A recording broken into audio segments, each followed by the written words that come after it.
자, 시작하도록 하겠습니다.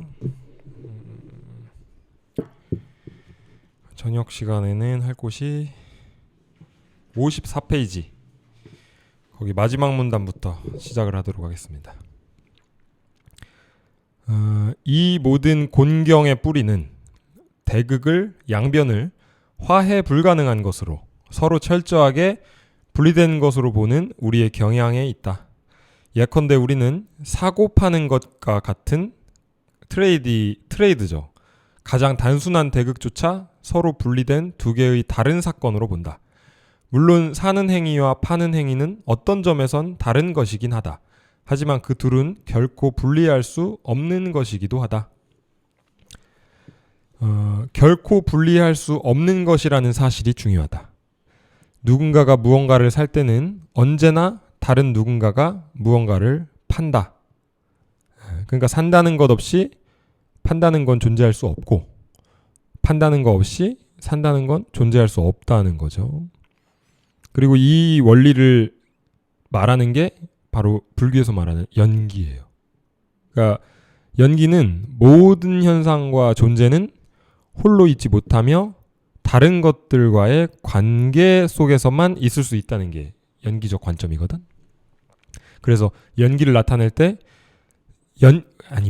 불교 석가모니 말씀에서 석가모니가 어떤 기술의 이름을 말하진 않았어. 연기라는 어떤 기술의 이름을 말한 게 아니라 이것이 있으므로 저것이 있고 저것이 있으므로 이것이 있다.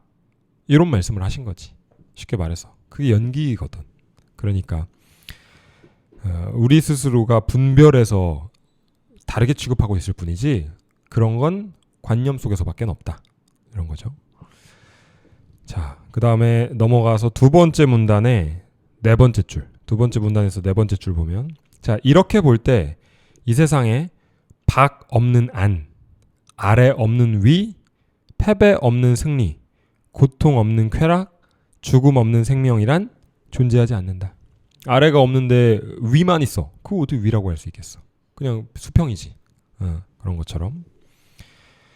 자, 그러니까 적당히 나 괴롭히는 사람들도 있어야지. 그 나쁜 사람들이잖아. 그러니까 나도 좀 착하게 사는 거지. 그렇지 않아요? 남 괴롭히는 사람 없으면 뭐 착한 것도 없는 거잖아. 그럼 뭐 자기 정체성 밋밋해가지고 어떻게 살라고. 그렇지 않아요? 그런 거야. 약간 우리가 드라마 같은 거, 전 포레스트 검프 그 이스라엘 유대인 수용소 얘기 엄청 코믹하게 그려낸 작품 뭐지? 그 있잖아. 인생은 아름다워. 저 이런 거 참 좋아하는데 이런 영화들. 그 참 인간의 어떤 희생이나 어떤 꿋꿋한 어떤 인내적 사랑 이런 거에 대한 얘기들인데 그게 좀 가벼운 사랑하는 사람도 있고 희생 없이 이기적인 사람도 있으니까 그런 거에 감동도 받고 하는 거지. 너나 할 것 없이 지구상 60억 인구가 다 남 위에 죽겠다고 하고 막 내가 대신 죄를 받겠다고 하고 막 다 그러면은 재미없어. 재미 차원을 떠나서 무슨 감동이 어디 있겠어. 다 남을 위해 희생하고 사는데 60억 인구가. 다 똑같은 거지. 그때 가면 차별점도 없는 거지. 그런 것처럼. 그리고 이기는 거 좋아하잖아요. 이기고 1등하고 이런 거 좋아하잖아. 꼴등하는 애도 있으니까 1등도 있고 한 거지. 그게 나 괜찮다고 봐. 저도 중학교 2학년 때 44명 중에 42등 했었는데 한 번 한 적이 있어.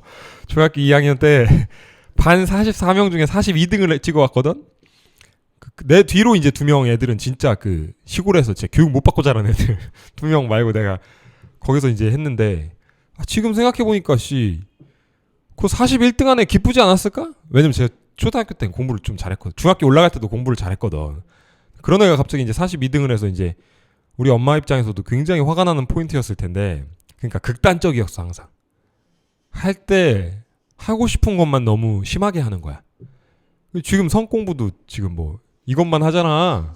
심하게 하잖아. 그러니까 늘 그랬어. 그러니까 아예 관심을 안 두는 건 아예 관심을 안 두고 막 이랬는데 그러니까 공부도 사실 그래도 아예 42등은 43명 중에 42등은 진짜 초등학교 때부터 학력 자체가 좀 미달되는 애들이 가는 거지. 나름 제가 막 초등학교 6학년 때 막 과학부 장관상도 받고 막 이랬었는데, 근데 막 그 42등을 하고 이러니까 좀 학교가 좀 충격을 먹었어. 그럴 정도였는데, 지금 생각해보면 그 41등 안에 얼마나 기뻐? 야, 내가 이구경을 이겼다. 와, 나 이구경보다 내가 공부 잘한다.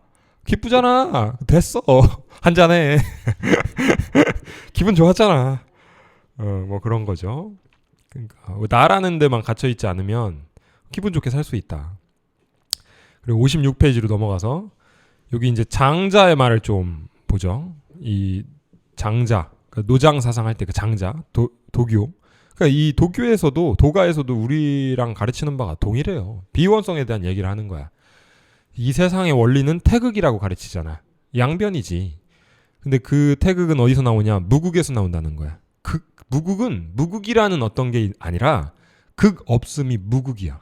말 그대로 풀이 그대로. 그러니까 거기서부터 만물이 나온다라는 거 아니야. 그가 천하 만물 생어유 유생어무. 이 세상에 있는 모든 것들은 다 생에서 나오는데, 난 것들에서 난 것들이 나오는데, 그 난 것은 어디서 나오냐? 무에서 나온다. 그러니까 우리가 가르치는 가르침과 본질적으로 다르지 않단 말이죠. 그러니까 장자가 이렇게 말한 거야. 고로 오름의 한짝인 그름이 없는 오름을 말하거나, 그러니까 그 그름이 없는 오름, 그 결함이 없는 완전함을 말하거나, 또 선정의 짝인, 여기서 선정이라는 건 그 선한 통치, 정치를 말하는 거야. 선정의 짝인 악정 없는 선정만을 말하는 것은, 악한 통치 없는 선한 통치만을 말하는 것은, 왜 이런 표현을 썼냐면, 이 도가는 그 당시에 영성이긴 한데 춘추전국 시대였거든요. 그러니까 뭐 노자며 뭐며 다들 한 나라의 통치 이념으로 자신들의 철학을 이렇게 하려고 노력을 했던 시기야. 그러니까 진시황한테 한비자나 순자의 사상, 법치주의가 채택됨으로써 진나라는 자기네들 나라로 법치의 철학으로 다스리겠다, 이렇게 채택한 거잖아. 그리고 또 공자, 맹자 이런 사람들이 다 자기들 철학 팔아먹으려고 돌아다녔던 사람들이야. 이 팔아먹는다는 게 좀 이상하지만 하여튼 한 나라를, 공동체를 통치하는데 내가 가장 이상적인, 가장 완벽한 이 철학을 가져왔다. 요런 시대였거든. 그러니까 노자도 사실은 자기의 이걸로 통치 이념을 삼기 위해서 노장 사상을 춘추 전국 시대에 펼쳤던 거야. 그러니까 정치 얘기를 하는 거야, 지금. 통치 얘기를. 갑자기 영성에서 웬 통치야.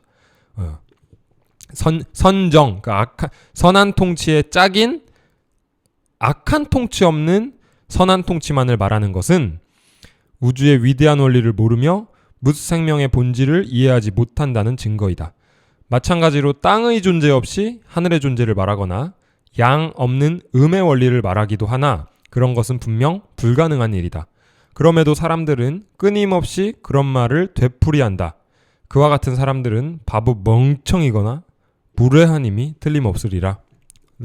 비슷하네. 내가 하면 좀 사람 깔보는 것 같은데 장자가 하니까 진짜 위대해 보이네. 자, 그 다음에 넘어가서 57페이지 마지막 문단. 57페이지 마지막 문단.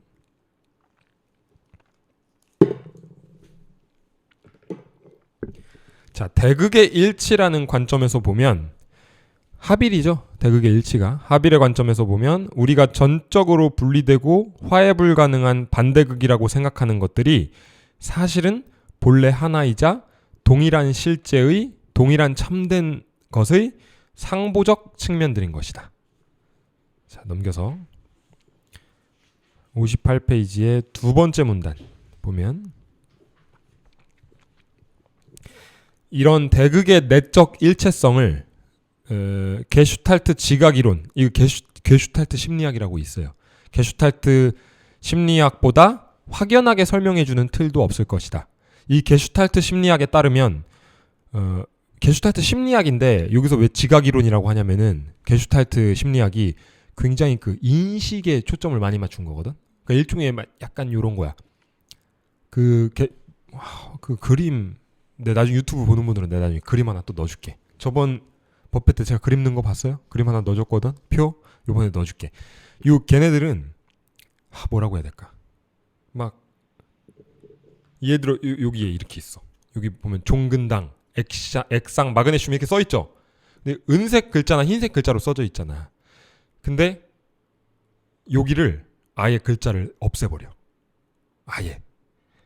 자, 글자를 아예 없앴어. 그리고 읽어봐요. 여기서 그냥 글자만 없애봐. 못 읽어? 아니, 배경은 그대로 두고. 그러니까 우리 애들이 요거를 내가 다 먹고 났을 때, 지금 이거 먹질 않아서 내가 실험을 해볼 수가 없는데, 다 먹고 난 여기를 칼로 요 글자만 팠어. 그래서 없앴어. 읽어요, 못 읽어요? 종이는 그대로 두니까 거기만 뻥 뚫린 거잖아. 그죠? 그러니까 글자 읽죠? 없는데 어떻게 읽어? 그 게슈탈트 심리학 그걸 말하는 거야. 절대 이걸 거기서는 전경, 배경 이렇게 설명하거든. 전경 글자는 배경과 분리되어 있는 게 아니다는 거야. 배경이 있기 때문에 전경이 있을 수 있다는 거야. 전경이 있기 때문에 배경이 있을 수 있다는 거야. 우리는 한 번도 이거를 분리해서 경험한 사실이 없다는 거야. 늘 어떤 거에서 이런 걸 설명하는 게 게슈탈트 심리학이야. 그래서 그거 나중에 찾아봐. 막 기묘한 도형들을 그려놔. 근데 우리 그 도형을 흰색 처리를 다 해놨거든. 사람 그 형태 없게. 근데도 우리 거기가 고양이가 그려져 있다. 태양이 그려져 있다. 다 알아. 거기를 파냈는데도 전경을. 왜? 배경과 함께 있기 때문에. 그래서 우리는 전경만을 인식하는 게 아니다. 배경과 함께 전경을 인식하기 때문에 전경을 우리가 있다라고 하는 거다. 그러니까 약간 제 영성거지. 이 시대에 게슈탈트 심리학 나오고 할 때 이럴 때 그 영성이 서구 사회를 많이 휩쓸었었거든. 그런 영향도 받는 거야. 그러니까 사실. 그래서 이 게슈탈트 심리학에 따르면 우리는 대비되는 배경과의 관계없이는 어떤 대상도 어떤 사건도 어떤 형태도 결코 인식할 수 없다. 예컨대 우리가 빛이라고 부르는 것은 실제로는 어두운 배경 위로 부각된 밝은 형상이다. 이런 식인 거지. 쉽게 말하면. 깜깜한 밤중에 하늘을 보고 밝게 빛나는 별을 지각할 때 내가 실제로 보고 있는 것, 내 눈이 실제로 받아들인 것은 분리된 별이 아니라 시야 전체 또는 밝은 별 플러스 어두운 배경이라는 게슈탈트. 이게 이 게슈탈트 뜻이 여기선 전체 장 이랬는데 부분을 합친 전체가 아니라 처음부터 전체로 인식하는 인간의 지각 방식, 이걸 게슈탈트라고 하거든. 독일어로. 그러니까 바로 이게 게슈탈트이다. 전체 장이다. 이렇게 말하는 대목이고, 즉 우리의 선입견과는 다르게 우리는 별이라는 걸 본 적이 없다는 거야. 우리는 내가 별을 봤는데 이렇게 말하잖아. 우리는 별을 본 적이 없다는 거야. 단 한 번도 우리한테서 별이 단독으로 등장한 적은 없다는 거야. 늘 우리가 인식한 건 전부, 즉 시야 전체였다는 거지. 늘 우리는 그 방식 말고는 인식을 해본 적이 없는 거야. 한 번도. 그러니까 별만 봤다, 별을 봤다, 이건 말이 안 되는 거야. 그러니까 별이 있다도 말이 안 되는 거지. 사실 별만 있었던 적이 없기 때문에. 근데 이건 깨달음에서도 아주 중요한 어떤 실마리를 주는 측면이 있죠. 이 게슈탈트의 지각 이론이.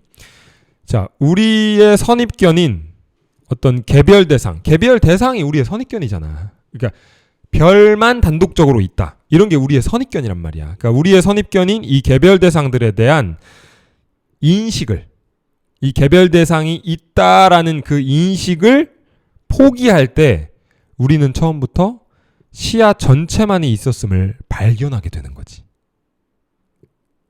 뭔 말인지 알겠어요? 그걸 포기할 때, 그렇게 보는 걸 포기할 때, 걔를 포기할 때, 이 발견이 크게 와닿아서 어떤 현상, 그 개별 현상들을 벗어나게 되면, 초월하게 되면, 더 이상 거기에 주의가 팔리지 않게 되면 그걸 이름하여 깨달음이라고 하는 거야. 크게 와닿는 거지. 이게 그냥 이해가 아니라 그게 크게 와닿은 걸 깨달음이라고 하는 것뿐이야. 자, 근데 생각으로 그렇게 우리가 지금 이걸 이해하듯이 개별 현상들을 내가 이제 포기하자, 개별 현상들을 포기하자, 이렇게 생각으로는 되는 건 아니라는 거지. 그렇게 이해하는 게 아니라 실제 그 초점이 실제로 이해가 아니라 실제로 그 초점이 개별 대상에서 벗어나야 된다. 그게 깨달음이다. 실제로 벗어나야 된다. 즉 전체를 억지로 보려고 하는 건 그건 식활동이지. 또 분별이야. 그러니까 개별 대상을 벗어나서 전체를 발견하는 거. 그게 깨달음이라고 했지. 그러니까 내가 개별 대상들 주의 꺼. 그 마이크, 카메라 이런 거 개별적으로 보지 마. 그거 끄고 전체 꺼. 또 잡혔네. 꺼. 책상 다 치우고 다 꺼. 어디에도 주의를 두지 마. 그럴 때 전체 이건 식활동이라 이거지. 그러니까 아무리 그럴싸한 말을 해도 절대 이해로는 깨달음에 도달할 수가 없는 거야. 그렇게 해서 전체가 드러나질 않아. 근데 말 그대로 그 식활동을 포기할 때, 말 그대로 계속해서 노력하고 있는 그 식활동을 포기할 때 그때 자연스럽게 드러나는 거. 그 자연스럽게 드러난다는 건 원래 있었던 거. 다만 내가 전체 하는 이 식활동에 빠져가지고 있는데도 못 보고 있었던 거. 그걸 바로 전체라고 하는 거지. 그러니까 개별 대상들에 잡혀 있는 마음을 포기하라는 거야. 그럼 난 개별 대상들 아니라 난 전체를 의식하려고 했는데, 그러니까 네가 의식하는 전체는 일부야. 그러니까 개별이 될 수밖에 없는 거야. 우리의 식활동이 인식하려는 전체는 일부가 될 수밖에 없는 거야. 내가 자자 주의 끄고 전체 이러면 그게 일부가 된다고. 그 활동을 체념할 때 난 안 될라나 보다. 내 식활동으로는 어차피 안 될라나 보다라고 자기의 식활동을 내렸을 때 그때도 있는 거. 자기가 모든 걸 포기하고 말 그대로 모든 정신활동을 포기했을 때에도 여전히 있는 거. 뭐 이시야라고 해도 좋고 말은 뭐든 상관없어. 고개 전체라는 거야. 처음부터 전체만 있었던 거지. 그런 거 크게 와닿을 때 그런 걸 깨달음이라고 하는 거지. 별거 간 깨달음이 뭐 게슈탈트에서 조금만 한 발 더 깊게 들어가면 깨달음이지. 자, 밝은 별과 어두운 배경 사이의 대비가 아무리 강렬하더라도 중요한 것은 어느 하나가 없으면 다른 것도 절대로 지각할 수 없다는 것이다. 따라서 빛과 어둠은 단일한 감각적 게슈탈트의, 이걸 다른 말로 하면 단일한 전체 경험의 두 가지 상보적 측면이다. 자, 한 문단 크게 건너뛰고 중간부터 보면, 따라서 한쪽을 좋아하고 다른 쪽은 몹시 싫어하더라도 그 둘을 고립시키려는 시도는 쓸데없는 짓이다. 왜 쓸데없는 짓이에요? 한쪽을 좋아하고 다른 쪽은 몹시 싫어하더라도 그 둘을 고립시키려는, 그러니까 다른 거라고 보려는 시도는 왜 쓸데없는 짓이야? 사실이 아니니까. 자기가 그걸 다른 거라고 여겨도 사실이 아니니까 그게. 그래서 쓸데없는 짓을 하고 있는 거지.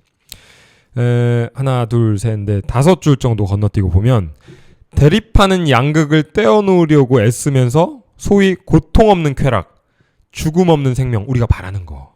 진시황의 꿈, 비피더스의 꿈, 유산균의 꿈이잖아. 불가리스의 꿈이잖아. 그러니까 죽음 없는 생명, 악 없는 선 따위의 긍정적이라고 판단한 것들에만 집착할 때, 우리가 선이라고 규정하고 긍정이라고 규정한 것들에만 집착할 때 우리는 실체가 없는 유령을 쫓는 꼴이 되고 만다. 그런 건 왜? 없으니까. 실제로 없는 거니까. 출구 없는 이것은 골 없는 마루. 골은 골짜기 할 때 그 들어간 곳을 말해. 그리고 마루는 그 뭐 산마루 할 때 높이 솟아오른 곳. 그러니까 골이 깊으면 마루가 높지. 골 없는 마루, 파는 자 없는 사는 자, 오른쪽 없는 왼쪽, 출구 없는 입구만의 세계를 얻으려고 애쓰는 것과 같다. 따라서 우리의 목표가 너무나 고상한 것이어서가 아니라 그저 환상이기 때문에 비트겐슈타인은 우리의 문제는 풀기 어려운 것이 아니라 성립되지 않는 난센스라고 지적했던 것이다. 즉, 일반적인 사람들이 생각하는 행복이라든지 행복에 대한 상이라든지 또는 우리처럼 마음 공부하는 구도자들이 생각하는 깨달음이나 어떤 해탈 같은 어떤 그런 상들이 있잖아요. 그런 것들은 그러니까 올바른 깨달음이나 올바른 해탈이 아니라 말 그대로 우리가 그려놓은 깨달음, 우리가 추구하는 해탈, 열반 이런 것들은 얻을 수는 있으나 정말 얻으려면은 많은 수행을 해야 되고 노력을 해야 되는 그런 얻기 너무 어려운 그런 문제가 아니라는 거야.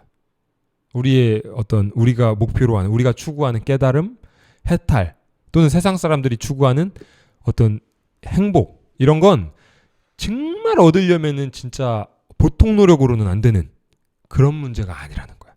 어떤 문제야? 얻기 어려운 문제가 아니라 아예 얻을 수가 없는 문제라는 거야. 그러니까 그걸 왜 쫓아? 불가능에 가깝다니까. 여기서 그렇게 말하는 거야. 이게 너무나 고상한 것이어서 지금 문제 삼는 게 아니라 너무 꿈이 고상하다. 근데 고상한 건 정말 고상하게 살려고 노력하면 얻을 수라도 있잖아. 근데 이건 진짜 환상이다. 그건 불가능하다. 골 없는 마루라니. 그럼 우리가 뭘 보고 마루라고 하는데? 다른 것과 대비돼서 높이 솟아올라 있으니까 마루라고 하는 거지. 다른 낮은 것들 없이 어떻게 마루가 있을 수가 있어. 말도 안 되는 거잖아. 그러니까 우리가 쫓으려는 행복 또는 깨달음, 해탈도 다 이런 것과 같다는 거야. 불가능하다. 자, 넘겨서 60페이지에 세 번째 문단 중간에 있는 세 번째 문단 보면 물론 자연계에도 육지와 그것을 둘러싸고 있는 바다 사이의 해안선처럼 그 물과 육지 사이에 그 선이 있죠. 분명히 그런 것처럼 여러 종류의 선이 존재한다. 실제로 자연에는 온갖 종류의 선과 면이 존재한다. 나뭇잎의 테두리와 우리가 테두리가 선이 있으니까 나뭇잎이라고 구분하는 것처럼 나뭇잎의 테두리와 유기체의 피부, 여러분들의 피부가 있으니까 그 바깥 남이라고 하는 것처럼 그런 어떤 유기체의 피부, 지평선, 그리고 나무의 나이테, 호수의 가장자리, 빛과 그림자, 그리고 모든 대상을 그 배경과 구분짓는 윤곽이 존재하는 것은 분명한 사실이다. 하지만 예컨대 육지와 바다 사이의 해안선과 같은 선은 우리가 흔히 생각하듯이 단순히 육지와 물의 분리만을 나타내지 않는다. 앨런 와츠가 자주 지적했던 것처럼, 앨런 와츠 유명한 사람이야. 앨런 와츠가 무슨 얘기한 사람이냐면 모든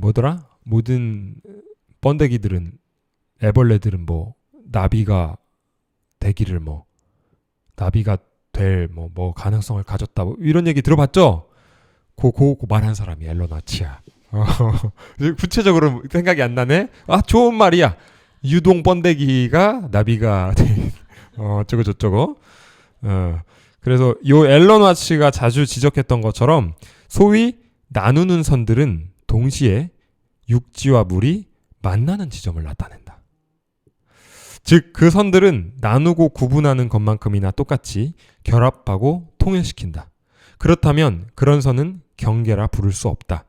선과 경계 사이에는 곧 알게 되겠지만 엄청난 차이가 있다.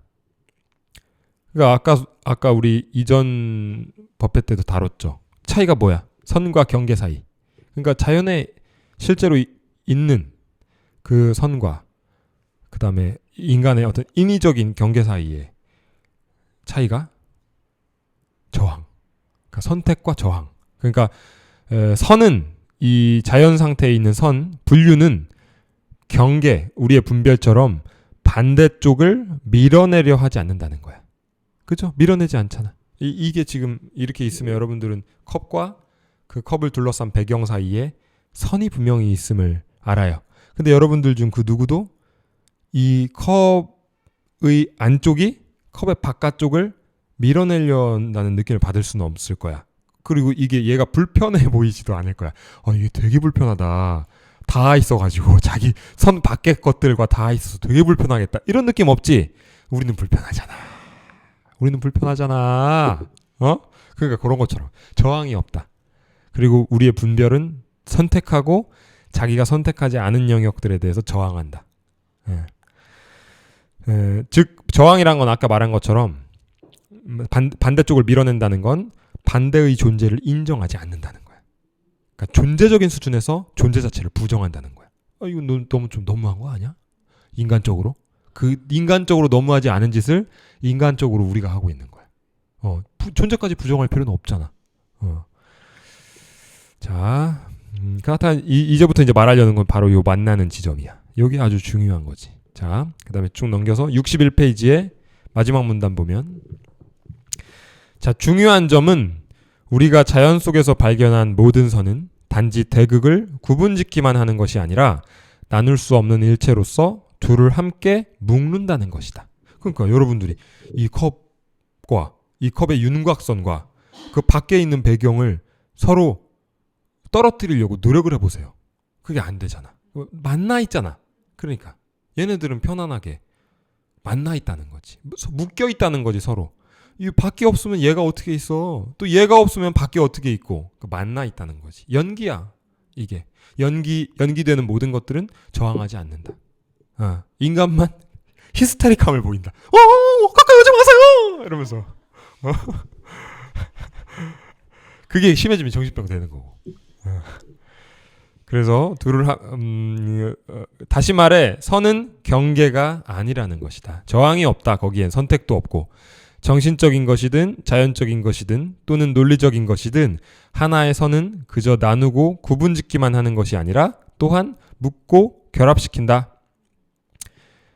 그러니까 여기서 아주 우리 마음 공부를 하는 데 있어서 굉장히 중요한 점을 하나 고찰해 볼 수가 있어. 자, 소위 말해서 여기서 말하는 이 경계라는 게 분리죠. 분리를 말하는데 그러니까 경계가 있기 때문에 선은 구분짓는 역할도 하지만 만나는 지점이기도 하댔잖아요. 그 똑같이 분리, 즉 다른 말로 현상이라고 하죠. 현상은 분리니까. 분리가 없으면 깨달음이 있어요, 없어요? 없는 거야. 그러니까 이 본성에 대한 자각 같은 건 없는 거야. 본성은 있지. 늘 본성은 있지. 그러니까 우리가 정말 분리 없는, 현상 없는 본성을 경험할 때도 있지. 여러분들이 깊은 잠에 들었거나 돌아가시면 그러면 정말 현상 없는 본성이 있겠지. 거기에는 경험조차 없는 본성이 있는 거지. 근데 우리가 이렇게 말 그대로 이렇게 지각 가능한 형태로 이렇게 우리의 본성, 이 우주의 본질에 대한 또는 이 전체성에 대한 자각은 오로지 우리가 분리되어 있을 때 내가 전체성을 인식하는 거잖아. 근데 전체성을 인식하는 나는 전체가 아니야? 그러니까 결국에는 다 마음이 자기를 두 짝을 내가지고 한쪽은 보는 자, 한쪽은 보여지는 것들로 나누어서 자기가 자기를 구경하고 있는 그 짓거리가 바로 이 세계의 진실이란 말이야. 그러니까 깨달음도 마찬가지인 거야. 오직 인간만이 그러한 나름 누리는 경험을 하는 이유가 이 우리의 본성은 변함이 없는데 고양이한테나 우리 집에서 얼마 전에 죽은 개구리한테나 우리한테나 변함이 없는데 그걸 이렇게 자각하고 이 경험할 수 있는 증득할 수 있는 존재가 인간 존재이기 때문에 불교나 이런 데서도 인간을 좀 특별히 취급했던 거지. 뭐 그런 말들을 이제 서사 삼아서 만들었던 거지. 서사로 이렇게 뭐 선업을 쌓아야 뭐 나중에 인간으로 태어나서 뭐 깨달을 수 있다 뭐 이런 식으로. 왜냐하면 이 자각을 하면 좋잖아. 아니 못해도 문제는 없지. 어차피 개나 다 본성이니까 뭐 제대로 득도한 뭐 스님이나 뭐 개구리나 뭐가 달라. 동일한데 개구리가 이게 우리의 본성이구나라는 기쁨을 누릴 수는 없으니까. 그런 자각을 할 수는 없으니까. 그러니까 분리가 없으면 합일에 대한 자각도 없다. 다른 말로 선이 없으면 경계가 없으면 깨달은 합일이라는 거에 대한 자각도 없다. 분리되어 있다가 나 원래 합일되어 있었구나 이럴 때 우리가 딱 깨닫는 거지. 처음부터 분리만 있거나 반대로 처음부터 합일만 있으면 뭐 기뻐할 것도 없고 뭐 슬퍼할 것도 없는 거지. 그래서 경계, 분리는 우리를 고통 속에 두카라고 했죠. 아까 불만족. 고통 속에 빠지게도 하지만 우리를 더욱 높은 합일에 대한 자각, 즉 깨달음으로 이끌기도 한다. 그러니까 분리는 필요하다. 고통, 쾌락과 고통은 필요한 거다. 그 안에서 우리는 깨닫는다. 그게 없으면 이게 합일이구나도 없다. 처음부터 합일이랄 것도 없는 거니까. 그래서 이게 분리가 이게 필요한 거야. 왜 우리가 진짜로 성숙하기 위해서 고난이 필요하다 이런 얘기처럼 정말로 정신적으로 성숙하기 위해선 깨닫기 위해선 분리가 우리가 그렇게 우리를 고통스럽게 만드는 분리도 꼭 필요하다. 경계가 필요하다. 자, 그 다음에 쭉 넘겨서 64페이지까지 한 번에 확 넘어가겠습니다. 64페이지 그 중간에 있는 세 번째 문단 보면 따라서 전 세계의 모든 신비전승에서는 바로 이 깨달음에 대한 얘기를 하고 있는 것들을 말하는 거예요. 합의의식에 대한. 전 세계의 모든 신비전승에서는 대극의 환상을 꿰뚫어 본 사람을, 다른 말로 하면 대극을 벗어난 사람을 해탈한 자라고 부른다. 각자라고 부르는 거죠. 각자. 왜냐하면 그는 양극으로부터 해방되었으며 넘어간 거야. 양극이 사라진 게 아니라 양극을 넘어간 거야. 양극의 싸움에 따르는 본질적으로 무의미한 문제와 갈등으로부터 해방되었기 때문이다. 그는 더 이상 평화를 찾기 위해 대극의 한쪽을 조작하지 않고, 다른 말로 선택하거나 저항하지 않고 그 둘을 초월해 넘어간다. 선악 중에 어느 하나가 아니라 그 둘 다를 넘어선다. 선해진다는 얘기가 아니에요. 악해진다는 얘기는 더더욱 아니고. 그는 죽음에 대항하는 삶이 아니라, 다른 말로 죽음과 삶이 조금도 다르지 않음을 꿰뚫어 본다는 거야.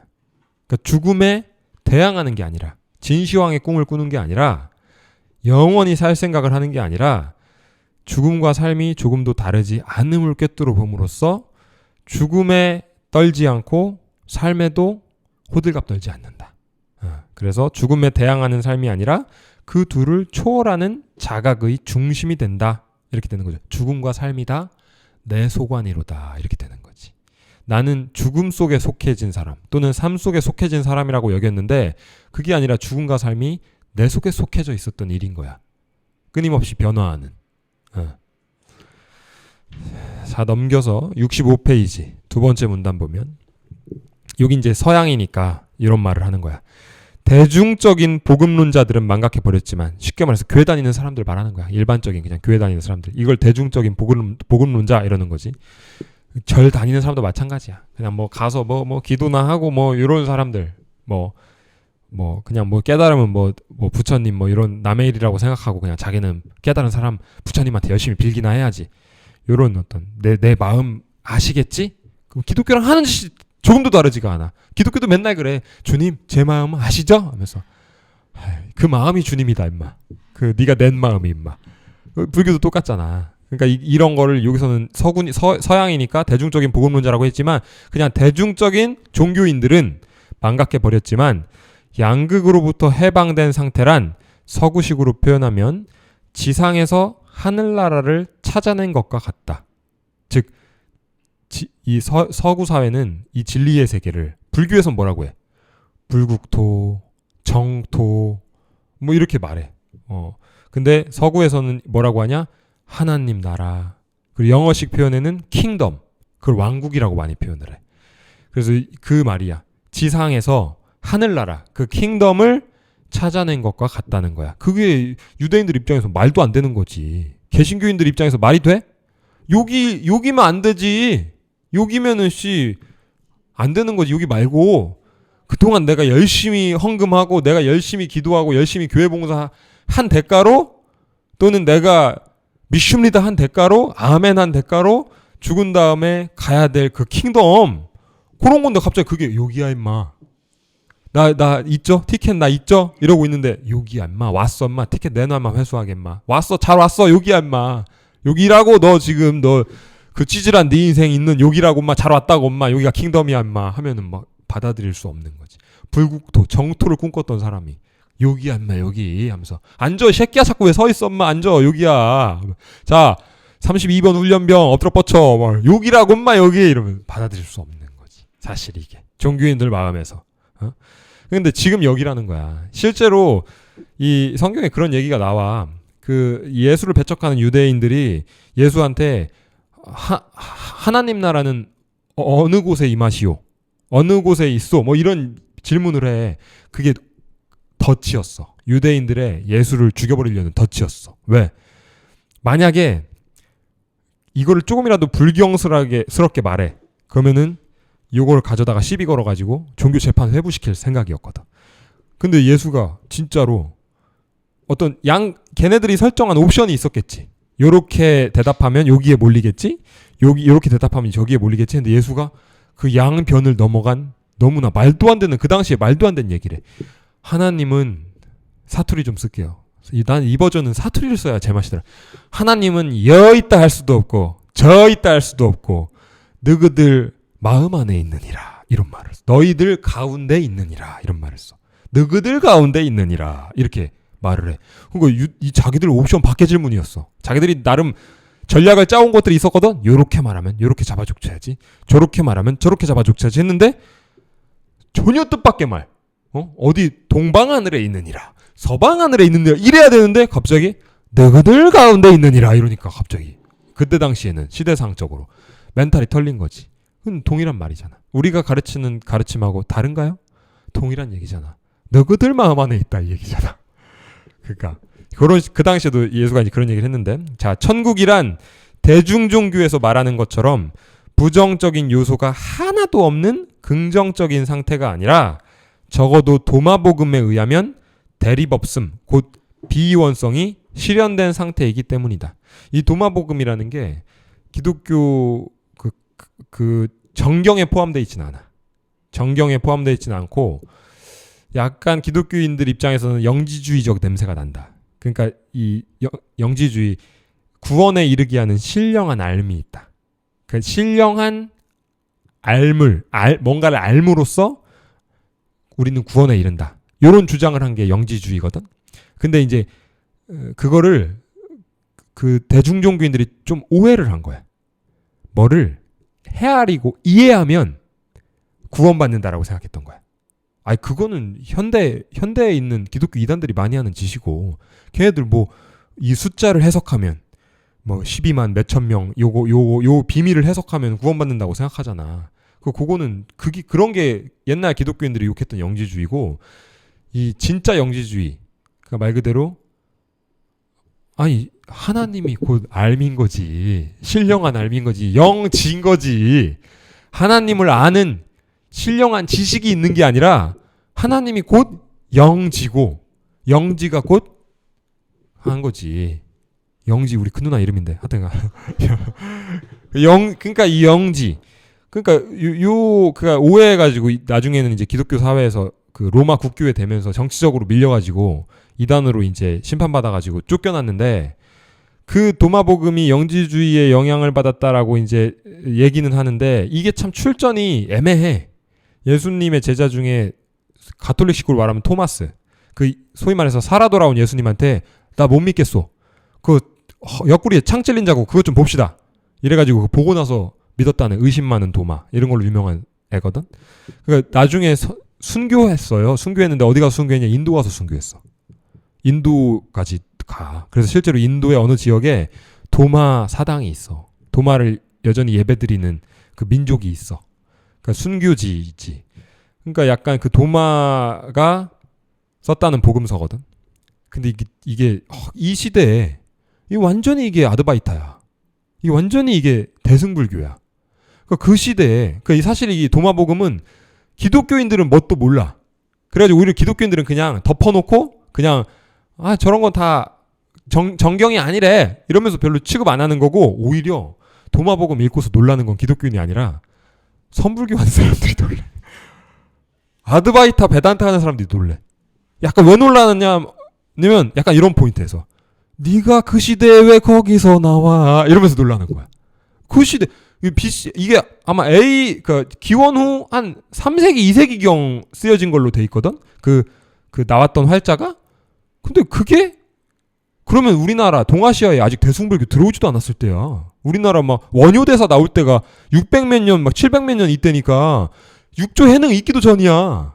달마가 중국으로 오기도 전이야. 근데 그때 지금의 가르침과 비교해서도 손색이 없는 말이 그 당시에 그 지혜 전통하고는 아무도 상관없는 그 사막지대에 갑자기 이 문서가 나와버리니까 오히려 이게 선불교하고 아드바이트 하는 사람들이 더 놀랜다니까. 기독교인들은 뭔지도 모르기 때문에 놀래지도 않아.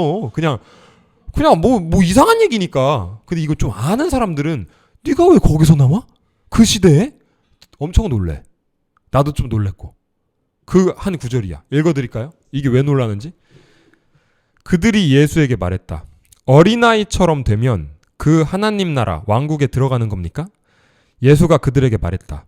너희가 둘을 하나로 만들 때 안을 박처럼 밖을 안처럼 위는 아래처럼 만들 때 그리고 남자와 여자를 하나로 만들 때 너희는 그 왕국에 들어가리라.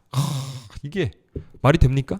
달마가 오기도 전에 달마 태어나기도 전에 이런 게 왜 그 지역에 있냐고 쉽게 말해서 전혀 그런 지혜전통이 없는 곳인데 그리고 그러니까 이게 대중종교인들 입장에서 이거 고작 해석한다는 게 뭐 어떻게 생각하겠어?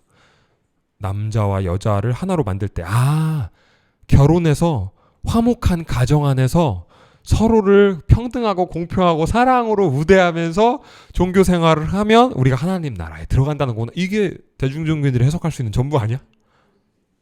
남자와 여자를 하나로 만들 때 이 얘기 듣고 뭐 떠오르는 게 상식적으로 그거밖에 더 있까? 그러니까 이게 기가 막히고 코가 막히는 소식이 있을 거라고는 상상도 할 수 없다. 옛 기독교인 입장에서 말하자면 진짜 이런 소식이 있을 거라고는 상상도 못한다 진짜. 넘어가겠습니다. 코가 자꾸 막히니까 비어물 것 같아서 넘어가도록 하겠습니다. 자, 대립없음과 비이원성이라는 관념은 아드바이타 힌두교와 대승불교의 핵심이다. 그래서 우리가 지금 뭐 수요일 평택 소참에서는 아드바이타 베단타 책을 꾸준히 하려는 거고 토요일 서울 법회에서는 선불교 책을 꾸준히 하려는 거야. 왜? 다르지 않으니까. 이 둘의 핵심이라는 거야. 이게. 왜냐면 아드바이타 여기 써있지만 아드바이타라는 뜻이 힌두어로 비원 또는 불의를 의미하거든. 대승불교도 핵심이 불의중도를 말하는 거고 불의법이라고 할 정도로. 자, 넘겨서 마지막 문단 그거 보면 따라서 대립과 투쟁을 해소하는 데 필요한 것은 서로 투쟁하고 있는 양극 중 긍정적인 쪽을 취해 진보시키는 발전시키는 재주부리기가 아니라 조작이 아니라 모든 경계를 허무는 일이다. 다른 말로 모든 경계를 허문다는 게 그러니까 이런 말 때문에 그가 오해를 하는 거야. 이걸 생각으로 헤아리면 모든 경계를 허무는 일이다 이러면은 진짜 경계를 허물라고 하지. 말 그대로 그 건물을 붕괴시키려고 하지. 말 그대로 그대로 두고 건물 그대로 두고 그거 자꾸만 재건축하려고 하지 좀 말고 좀 그거 그대로 두고 경계가 아님을 깨닫는 거란 말이야. 그럼 허물어진다는 거야. 경계가 있는 그대로 어떤 것도 조작하지 않고 있는 이대로 아무 일도 없음을 아는 거. 그게 깨달음이야. 있는 이대로 아무 일도 없는 거. 그게 깨달음이지. 그러면은 경계가 허물어지는 거지. 그게 바로. 왜? 경계가 없으니까. 근데 그렇다고 아무 일도 없느냐? 그렇다고 할 수는 없지. 근데 그러니까 이 있는 이대로 조작할 이유가 없어. 이게 그러니까 이 현상이 있으면 조작할 수밖에 없어. 또는 현상 없음, 무기공해 떨어졌다. 그래도 조작 안 할 테지만 그때는 아무것도 없는 거고 말 그대로. 조작을 안 하려면 있는 이대로 아무 일도 없음. 그러면 조작을 할 이유가 없는 거야. 왜 아무 일도 없는데 뭘 조작해? 있는 이대로. 꿈과 같지. 꿈의 비유가 딱 정확해. 수많은 일들이 있었지만 아무 일도 일어난 바가 없는 거잖아. 실제로 거기 뭔 일이 있었던 거야. 이게 동일하다 이거야. 있는 이대로. 이 말을 빼뜨리면 안 돼. 있는 이대로 아무 일도 없다는 거야.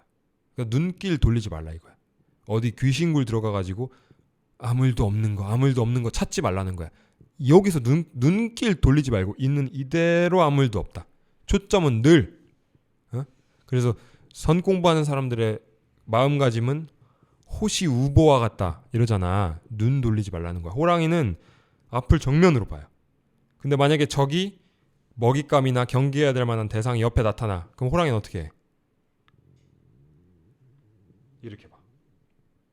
다시 이렇게 봐. 근데 이 야비한 동물들은 어떻게 봐? 집에 있는 남편 어떻게 봐? 이렇게 보지. 그건 이 공부에서 적합한 태도가 아니라는 거야. 똑바로 이현실. 그러니까 이렇게 언제 봐? 자기 머릿속에 있는 헤아린 자기가 어떤 상을 잡았던 깨달음. 이거 말하는 거구나. 눈깔 어디가 있어 지금. 어디가 있어? 뭐 흰자 뒤에 뭐 있어? 어디 뒤에 있는 거야? 수정체 뒤에? 그게 아니라 이거야.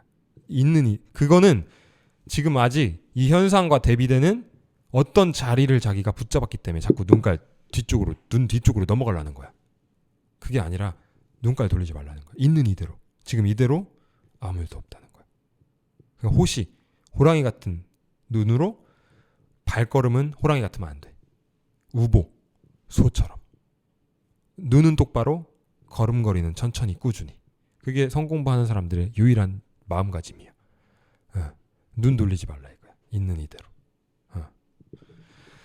자, 대극의 투쟁은 경계를 실제하는 것으로 받아들임으로써 생긴, 그러니까 대극의 투쟁, 그러니까 우리의 갈등은 경계라는 걸 여기서는 뭐라고 했어? 경계가 아님을 깨달아라 이랬잖아. 근데 그걸 경계가 아님을 못 깨닫고 경계가 그냥 경계인 거야.